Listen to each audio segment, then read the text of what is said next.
ప్రేక్షకులకు నమస్కారం.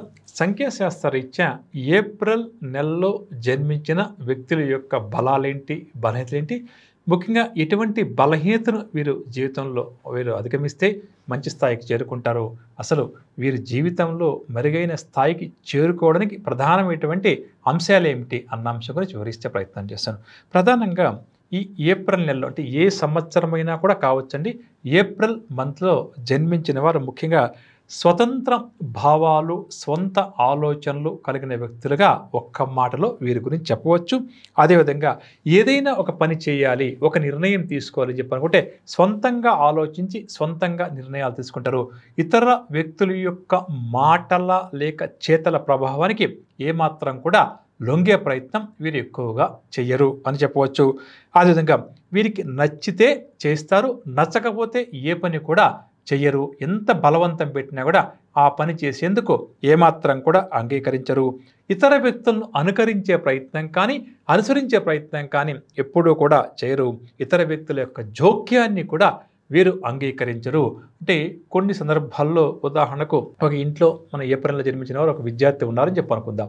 తల్లిదండ్రులుగా మనం ఏం చేస్తుంటాం, ఆ విద్యార్థికి 24 గంటలు చదువుకో అని చెప్తుంటామండి. కొంతమంది విద్యార్థులు మనం 10 సార్లు చెప్తే కానీ తల్లిదండ్రుల మాట వినరు. కానీ ఈ ఏప్రిల్లో జన్మించిన వారికి కానీ పదే పదే చెప్పామనుకోండి తల్లిదండ్రులుగా చదువుకొని మన మీద వారు తిరగబడతారని, యుద్ధం చేయడానికి కూడా వెనకాడరు. చదువుకోమని నాకు చెప్పారు కదమ్మా, నేను చదువుకుంటా కదా, ఎందుకు ఇన్నిసార్లు నా వెంట పడతావు, టిఫిన్ తినమని చెప్పావు కదా, నేను తింటా కదా, ఎందుకు నా వెంట పడతావు అని చెప్పి అడుగుతారండి వీళ్ళు. అంటే ఏంటంటే సొంత భావాలు, సొంత ఆలోచనలు కలిగిన వ్యక్తులు కాబట్టి ఇతర వ్యక్తులు ప్రతి విషయంలో కూడా అనునిత్యం జోక్యం చేసుకుంటూ ఉంటే ఏమాత్రం కూడా సహించలేరు. దీన్ని కుటుంబ సభ్యులు కూడా గుర్తించి వారిని ఆ వైపుగా వారికి మనం సపోర్ట్ అందించే ప్రయత్నం చేయాలి. నాన్న టిఫిన్ టైం ఏంది, టిఫిన్ చేస్తావా, కాలేజీకి వెళ్ళే టైం ఏంది అని చెప్పి ఒక్కసారి వదిలేస్తే సరిపోతుందని చెప్పవచ్చు. అదేవిధంగా ఉద్యోగం చేస్తాం అనుకోండి, పై అధికారి ఏదైనా మీకు ప్రాజెక్ట్ ఇచ్చి 24 గంటలు మెసేజ్లు చేస్తూ మెయిల్ చేస్తూ కూర్చుంటే ఇక పై అధికారి మీద కూడా ఎడాపెడా యుద్ధానికి కూడా దిగుతూ ఉంటారు. నాకు చెప్పారు కదా ఈ ప్రాజెక్ట్ పూర్తి చేయమని, నేను పలానా టైంకి మీకు అందిస్తా అని చెప్పాను కదా, నన్ను వదిలేయండి, నేను చేసుకుంటా అని చెప్తాండి. దీన్ని గుర్తుంచుకోవాలి. అదేవిధంగా చక్కటి శక్తివంతులుగా ఒక్క మాటలో చెప్పవచ్చు, తెలివితేటలు బాగా ఎక్కువగా ఉంటాయి. దాంతోపాటుగా చురుకైన వ్యక్తులండి. అంటే ఏమాత్రం కూడా ఈ ఏప్రిల్లో జన్మించిన వారు బద్ధకంగా ఉండడం, నీరసంగా ఉండడం, పని వాయిదా వేయడం అంటే అది ఏమాత్రం కూడా వీరికి నచ్చదు. 24 గంటలు వారు ఏదైతే ఒక ప్రణాళిక రూపొందించుకొని వారు అడుగు పెడతారో అది పూర్తయ్యేదాకా విశ్రమించే ప్రయత్నం చేయరు. ఏదైనా ఒక నిర్ణయం అంటూ తీసుకున్న తర్వాత, ఒక పనంటూ ప్రారంభం చేసిన తర్వాత ఎన్ని ఆటంకాలు, ఎన్ని అడ్డంకులు వచ్చినా సరేనండి, ఓ పట్టానా కూడా వెనకడుగు వేయరు. అక్కడ ఏదో ఫెయిల్ అయ్యాం కదా, ఆలోచిద్దాం, ఎందుకు నేను సక్సెస్ సాధించలేకపోయాను అన్న వైపుగా ఆలోచిస్తారు. మళ్ళీ అందులో విజయం సాధించే ప్రయత్నం ఎక్కువగా చేస్తుంటారు.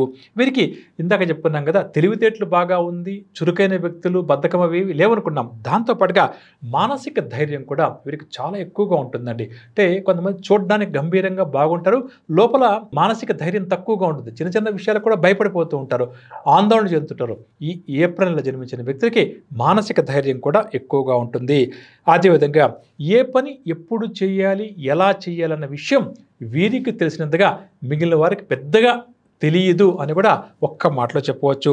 ప్రతి విషయంలో, ప్రతి మాటలో, ప్రతి నిర్ణయంలో కూడా ముక్కుసూటిగా వీరు వ్యవహరిస్తూ ఉంటారు.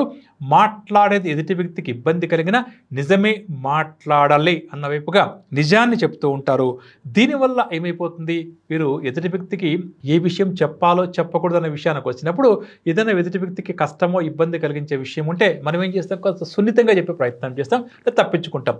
వీరేం చేస్తారు, ఆ విషయాన్ని నిర్మోహమాటంగా చెప్తుంటారండి. అప్పుడు ఏమైపోతుందంటే ఎదుటి వ్యక్తులు కొంతవరకు బాధపడే అవకాశం ఉంది. దీనివల్ల వీరికి శత్రువుల సంఖ్య కూడా ఎక్కువ అవుతుంది. కాబట్టి ఏప్రిల్ మంత్లో జన్మించిన వారు మన ప్రేక్షకులు ఎవరన్నా ఉంటే ఎదుటి వ్యక్తికి నేను నిజమే చెప్పాను కదా అనొచ్చండి, అది నిజం కావచ్చు కూడా, కానీ ఆ వ్యక్తికి బాధ కలిగించేటప్పుడు మనం చెప్పకూడదు. ఒకవేళ అలా చెప్తే మనకేమవుతుంది, గొడవలు ఎక్కువ అవుతాయి. దీన్ని కూడా వీరు గుర్తుంచుకోవాలి. అదేవిధంగా వీరి యొక్క కోరికలు కానీ, ఆలోచనలు కానీ ఏవైతే ఉన్నాయో దాన్ని ఏదో ఒక విధంగా సాధించుకునే ప్రయత్నం ఎక్కువగా చేస్తుంటారు. డబ్బు బాగా సంపాదిస్తారు, మంచి స్థాయికి కూడా జీవితంలో వీరు ఏదో ఒక రోజు చేరుకుంటారు. అదేవిధంగా ఎక్కడ ఉన్నా, ఏ పనిలో ఉన్నా, ఏం చేస్తున్నా నేను నెంబర్ 1గా ఉండాలి అని చెప్పి కోరుకుంటూ అటువైపు కష్టపడతారండి. కోరికలు అందరికీ ఉంటాయి, మీకు నాకు. కాకపోతే ఇక్కడ దానికి సంబంధించి కష్టపడేవారి సంఖ్య తక్కువగా ఉంటుందండి. కానీ ఏప్రిల్లో జన్మించిన వారంటే ఏదైతే అనుకుంటారో దాన్ని సాధించే ప్రయత్నం చేస్తారు. అదేవిధంగా వీరికి దాంపత్య జీవితం కూడా చాలా వరకు కూడా సంతృప్తికరంగా ఉంటుంది. దాంపత్య జీవితంలో కూడా పరస్పర అవగాహనతో వెళ్తుంటారు. కాకపోతే మనం ఇందాక చెప్పుకున్నామే, నిజాన్ని మాట్లాడే ప్రయత్నం ఎక్కువగా చేస్తున్నప్పుడు కొన్ని సందర్భాల్లో జీవిత భాగస్వామితో కూడా తాత్కాలికంగా గొడవలు వస్తాయని చెప్పొచ్చు. మొత్తం మీద ఆరోగ్యం విషయానికి వస్తే ప్రధానంగా వీరికి కంటికి సంబంధించిన, పళ్లకు సంబంధించిన, చెవులు, ముఖ్యంగా చెప్పాలంటే ఈ తల భాగానికి సంబంధించిన సమస్యలు వీరికి ఎక్కువగా వచ్చే అవకాశం ఉంది. కాబట్టి కాస్త జాగ్రత్త వహించడం చాలా మంచిదని చెప్పొచ్చు. జ్వరము, తలపోటు లాంటి వ్యాధులు కూడా వీరికి ఎక్కువగా వస్తూ ఉంటాయని చెప్పొచ్చు. ఇక సంపాదన బాగుంటుంది. అదేవిధంగా నష్టం వస్తే కూడా ఏదైనా పెట్టుబడి పెట్టిన భయపడే ప్రయత్నం చేయరు, తిరిగి మళ్ళీ సంపాదించే ప్రయత్నం ఎక్కువగా చేస్తుంటారు. ఇక ఏప్రిల్ నెలలో జన్మించిన వారికి అదృష్ట వారాల విషయానికి వస్తే సోమవారము, శుక్రవారము, మంగళవారము, గురువారము ఈ 4 రోజులు కూడా వీరికి అదృష్ట వారాలుగా చెప్పవచ్చు. విన్నారు కదండి. ప్రధానంగా మన ప్రేక్షకులు ఏప్రిల్ నెలలో జన్మించిన వ్యక్తులు గుర్తుంచుకోవాల్సింది ఏంటి? తెలివితేటలు బాగుంది, కష్టపడి పనిచేసే మనస్తత్వం ఉంది, నెంబర్ 1గా రాణించాలని చెప్పి కోరుకోవడమే కాకుండా దానికి అదేవిధంగా వీరు పనిచేస్తుంటారు. కాకపోతే నిజాన్ని నిర్మోహమాటంగా చెప్పే ప్రయత్నం చేయడం వల్ల చాలా సందర్భాల్లో వీరికి శత్రువుల సంఖ్య పెరుగుతుంది. అది నిజం కావచ్చు, కాదని చెప్పడంలే, కానీ చెప్పేటప్పుడు ఈ మాట నేను ఎదుటి వ్యక్తికి చెప్తే ఆయన ఏమన్నా కూడా ఇబ్బంది పడతాడా అని చెప్పి తెలుసుకోవాలి. కొన్ని సందర్భాల్లో తప్పనిసరి పరిస్థితుల్లో ఎదుటి వ్యక్తితో మనం గట్టిగా నిజాన్ని చెప్పాల్సి వస్తుందండి, అది వేరే విషయం. కానీ ప్రతి సందర్భంలో కూడా అలా చెప్తే ఎదుటి వ్యక్తులు బాధపడతారు. కాబట్టి కొద్దిగా దీన్ని దృష్టిలో ఉంచుకొని కొద్దిగా మార్చుకుంటే నిజంగా చెప్పాలంటే ఏప్రిల్లో జన్మించిన వారు జీవితంలో తాము ఏదైతే అనుకుంటారో దాన్ని ఒంటరిగా సాధిస్తారు అని కూడా చెప్పవచ్చు. విన్నారు కదండి, ఏప్రిల్లో జన్మించిన వారి యొక్క వ్యక్తిత్వము, ఆలోచన విధం. రాబోయే కార్యక్రమంలో మే నెలలో జన్మించిన వారి గురించి సంఖ్యాశాస్త్రం మనకి ఏమని తెలియజేస్తుంది, వీరి యొక్క బలాలేంటి, ఎటువంటి బలహీనతలు వీరు అధిగమించాలి అన్న అంశాలు మాట్లాడుకుందాం. అంతవరకు సెలవు, నమస్కారం.